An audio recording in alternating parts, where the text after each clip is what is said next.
તો મારી સખી આપણી બી પ્રસાદ બનાવીને લાવી છે સત્યનારાયણ ભગવાનનો. વાહ જો આ મારી બેનપણીએ મસ્ત પ્રસાદ બનાવે છે. સત્યનારાયણ દેવ કી જય. ખાય છે પ્રસાદ ખાવા બેસી ગઈ છે. તો ખાઈ જાઓ.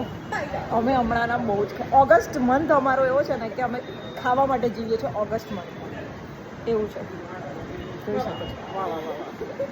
સત્યનારાયણની કથા પછી ખાવાનું. તો સી ગાઈસ, દરેક ગ્રુપમાં અમુક લોકો એવા હોય જ કે જે ખાવામાંથી કંઈક ને કંઈક સાઈડમાં કરતા હોય. જેમ કે આ મેડમ જે છે એ પુલાવમાંથી કાઢે છે વટાણા, અને બીજા આ મેડમ છે જે કાઢે છે ધાણા સાઈડમાં. તો ટેગ કરો તમારા ગ્રુપમાં આવા લોકોને.